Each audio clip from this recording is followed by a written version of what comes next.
పైసలు ఆడునేవా, పిండి కొద్ది రొట్టె కదా, పిండి ఎంతుంటే రొట్టెలు గన్ని అవుతాయి.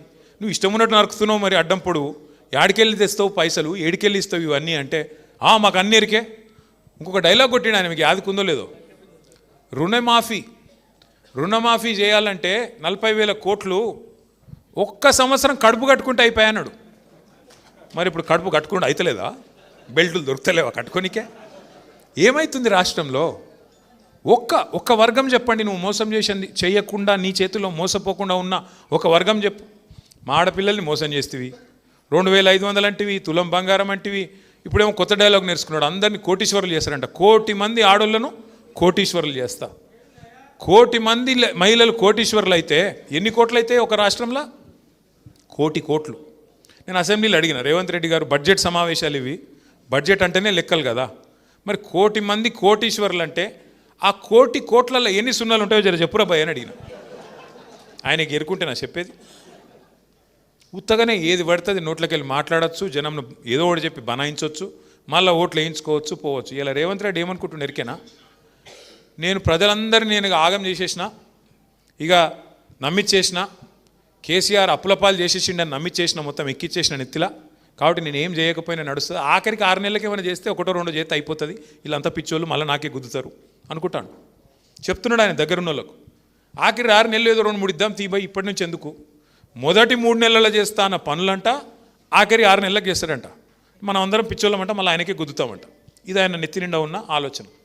ఏమనుకుంటున్నాడు ఆయన, ఇప్పుడు భూములు అమ్ముకోవాలా, వాళ్ళ అన్నదమ్ములు మొత్తం ఇరుసుకపడ్డారు. ఇక మొత్తం హైదరాబాద్ చుట్టూతా, తిరుపతి రెడ్డి ఒక దిక్కు, కొండల రెడ్డి ఒక దిక్కు, తొండల రెడ్డి ఇంకో దిక్కు. అంటే ఆయన పేరు తొండల రెడ్డి. ఆయన మాట్లాడితే ఇంక గట్టిగా అడిగినాం అనుకో, ఏమైనా రేవంత్ రెడ్డి రుణమాఫీ కాలేదు అంటే నీ లాగుల తొండలు ఇడిచిపెడతారు. ఏమైనా రేవంత్ రెడ్డి మహిళలకు 2,500 రూపాయలు ఇస్తలేమంటే నీ గుడ్లు వీకి గోటిలాడతా. ఏమైనా రేవంత్ రెడ్డికి ఆ స్కూటీలు ఆడవాయంటే నీ పేగులు తీసి మెడలేసుకుంటా. ఇక ఏది కాదురాబాయి అంటే కేసీఆర్ అప్పులపాలు చేసిపోయింది, ఇక్కడ లంక బిందెలు లేవు, నేనేం చేయాలి? మరి నువ్వెందుకున్నావు? ఇక మరి కేసీఆర్ గారు అప్పు చేసిండు, బరాబర్ చేసిండు. ఏం చేసిండు కేసీఆర్ అప్పు చేసి? 46,000 చెరువులు బాగు చేసిండు కేసీఆర్ గారు అప్పు చేసి. కేసీఆర్ అప్పు చేసిండు. 1000 గురుకుల పాఠశాలలు పెట్టిండు, ప్రవీణ్ అన్న లాంటి మంచి ఆఫీసర్ని పెట్టి 6.5 లక్షల మంది పిల్లగాళ్ళను చదివించిండు. కేసీఆర్ అప్పు చేసిండు.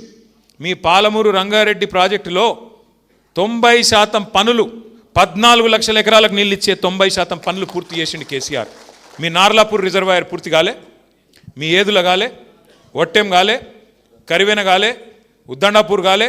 ఒక కాలువలు తవ్వి నీళ్ళు తేవాలి అంతే, 10% మిగిలింది అంతే పని. ఎక్కడైతే నీళ్లు దూడాలనో శ్రీశైలంలో అక్కడ పని పూర్తయింది, ఎక్కడైతే నీళ్లు నిలుపాలనో ఆ పని పూర్తయింది, రిజర్వాయర్లు పూర్తయినాయి. ఎక్కడైతే నీళ్లు తోడాలనో శ్రీశైలంలో ఆ పని కూడా పూర్తయింది, మోటార్లు కూడా పెట్టినాం. మొదటి పంపు ఆన్ కూడా చేసిండు కేసీఆర్, నీళ్లు చూపెట్టిండు. మీకు ఉన్న పెండింగ్ ప్రాజెక్టులు పూర్తి చేసిండు. మీ జిల్లాలో 8 లక్షల ఎకరాలకు నీళ్ళు ఇచ్చిండు.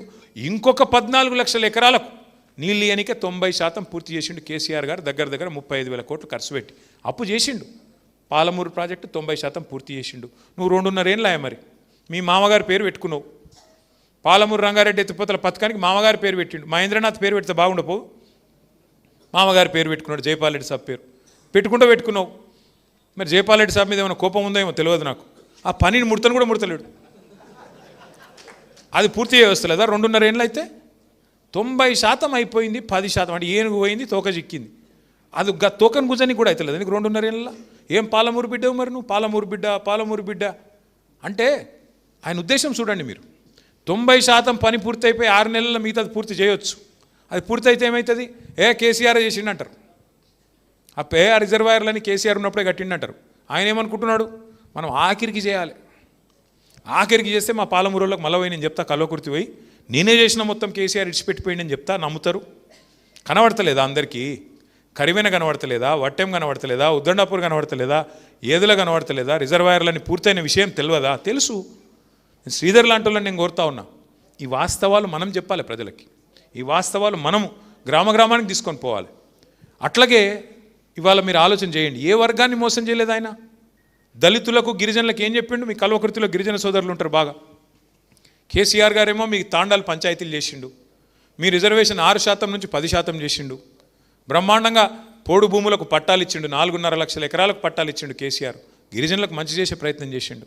ఈయనేమన్నాడు, నేను గిరిజన బంధు పెడతా, ఒక్కొక్క సంవత్సరం సమ్మక్క సారక్క గిరిజనాభివృద్ధి పథకం కింద ఒక్కొక్క తాండకు 25 లక్షల రూపాయలు ఇస్తా అన్నాడు. మా సర్పంచులు ఉన్నారు ఇక్కడ. ఒక్క తాండకన్నా 25 పైసలు వచ్చినాయా తమ్మి ఆ పథకం కింద పెట్టిండా? 3 బడ్జెట్లు ఒడిచిపోయినాయి, అంటే 60% టైం అడిచిపోయింది. ఇంకో 2 ఉన్నాయి. ఆ రెండిట్లో ఆఖరిది ఎలక్షన్ బడ్జెటే కదా. ఎలక్షన్ బడ్జెట్లో ఏముంటుంది, సగం టైమే ఉంటావు నువ్వు అలా, అది లెక్క కూడా రాదు. అట్లా గిరిజనులను మోసం చేసిండు. గిరిజన బంధు పెడతా అన్నాడు కేసీఆర్. దళిత బంధు పెడితే నేను గిరిజన బంధు పెడతా అన్నాడు. ఇంకొక మాట చెప్పిండు ఎస్సీ ఎస్టీలకు. ఇప్పుడే ప్రవీణన్న యాద్ చేస్తున్నాడు. ఏమన్నాడు ఎరికేనా, కేసీఆర్ 6% నుంచి 10% రిజర్వేషన్లు పెంచిండు కదా, నేను దళితులది 16 నుంచి 18% పెంచుతా, గిరిజనులది 10% నుంచి 12 పెంచుతా. పెంచడమే కాదు, మీకు ప్రభుత్వ కాంట్రాక్టులలో, ప్రభుత్వ వర్కులలో, కాంట్రాక్టులలో మీకు ఎస్సీ ఎస్టీలకు 30% ఇస్తా అని చెప్పిండు. ఏది ఆ కాంట్రాక్ట్? 30% కాదు, 30 పైసలు నువ్వు ఎక్కడ నన్ను ఇచ్చినట్టు చూపెడితే నేను ఏ శిక్ష కట్ట ఆ శిక్షకు సిద్ధం. 30 పైసలు ఈ 3 ఏళ్ళల్లో, 2.5 ఏళ్ళల్లో. అట్లాగే బీసీలకు చెప్పిండు 42% ప్రభుత్వ కాంట్రాక్టులలో బీసీలకే ఇస్తా అని చెప్పిండు. అంటే ఎస్సీ ఎస్టీ బీసీ కలిపితే 72% వాటా, రూపాయి ఖర్చు పెడితే 72 పైసలు మీకే ఇస్తా అని చెప్పిండు. ఒక్క ఎస్సీ ఎస్టీ బీసీ కాంట్రాక్టర్ చూపెడతావా నాకు రాష్ట్రంలో నువ్వు ఇచ్చింది ఈ కోటా కింద? ఏమనంటే రిజర్వేషన్ ఏమో కేంద్ర ప్రభుత్వం ఆపింది అంటావు, ఇదైతే నీ చేతుల్లోనే ఉంది కదా, ఎందుకు ఇస్తలేవు మరి? బీసీలకు 1,00,000 కోట్లు ఇస్తా అన్నాడు, సంవత్సరానికి 20,000 కోట్లు ఇస్తా, 5 ఏళ్లలో 1,00,000 కోట్లు నింపుతా, బీసీ సబ్ ప్లాన్ పెడతా అన్నాడు. అది నీ చేతుల్లోనే ఉంది కదా, ఎందుకు చేస్తలేవు? ఏది అడిగినా ఒకటే సొల్లు పురాణం. అప్పుల పాలైపోయింది రాష్ట్రం, దివాలా తీసింది. నేను ఒకటి అడుగుతా ఉన్నా, కేంద్ర ప్రభుత్వం ఆర్బీఐ చెప్పేది విందామా, లేకపోతే ఈ రేవంత్ రెడ్డి చెప్పేది విందామా? ఆలోచన చేయండి. రిజర్వ్ బ్యాంక్ ఆఫ్ ఇండియా చెప్పింది, పార్లమెంటు వేదికగా కేంద్ర ప్రభుత్వం చెప్పింది, తెలంగాణ వచ్చిన నాడు అప్పెంత, కేసీఆర్ దిగిపోయిన నాడు అప్పెంత అంటే, తెలంగాణ వచ్చిన నాడు కేసీఆర్ ముఖ్యమంత్రి అయినాడు, ఆయన ఈ రాష్ట్రం నెత్తి మీద ఉన్నప్పుడు 72,000 కోట్లు. కేసీఆర్ గారు దిగిపోయిన నాడు ఈ రాష్ట్రం నెత్తి మీద ఉన్నప్పుడు 3,52,000 కోట్లు. అంటే కేసీఆర్ ప్రభుత్వం చేసింది 2,80,000 కోట్ల అప్పు. మరి కేసీఆర్ ఏమేం చేసిండు? మెడికల్ కాలేజీలు కట్టిండు, కాళేశ్వరం కట్టిండు, పాలమూరు 90% పూర్తి చేసిండు, 1000 గురుకుల పాఠశాలలు పెట్టిండు, జిల్లా కేంద్రాలు చేసిండు, కలెక్టరేట్లు కట్టిండు, పోలీస్ కమిషనరేట్లు కట్టిండు, మీ చెరువులు బాగు చేసిండు, ఇంటింటికి నీళ్ళు ఇచ్చే పథకం పెట్టిండు, 73,000 కోట్లు రైతు బంధు చేసిండు, 30,000 కోట్ల రుణమాఫీ చేసిండు. గిన్ని కేసీఆర్ చేసిండు కదా. 200 పెన్షన్ 2,000 చేసిండు, గిన్ని చేసిండు. కళ్యాణ లక్ష్మి ఇచ్చిండు, కేసీఆర్ కిట్లు ఇచ్చిండు. ఇక నీకు ఎన్ని చదవాలి నేను? గన్ని చేసిండు కేసీఆర్. నువ్వేం చేసినావు మరి చెప్పు? నువ్వు కూడా ఏం చేసినావు మరి? 3,70,000 కోట్ల అప్పు చేసిండు రేవంత్ రెడ్డి ఇప్పటికీ. మనం మొత్తం 10 ఏళ్లలో 2,80,000 కోట్ల అప్పు చేస్తే, ఈ మహానుభావుడు 2.5 ఏళ్లలోనే 3,70,000 కోట్ల అప్పు చేసిండు. మరి ఎవరికి పోయినాయి పైసలు అవన్నీ? రైతు బంధు పడతలేదు, రాహుల్ బంధు మాత్రం జోరుగా నడుస్తుంది. రైతు బంధు లేదు, రాహుల్ బంధు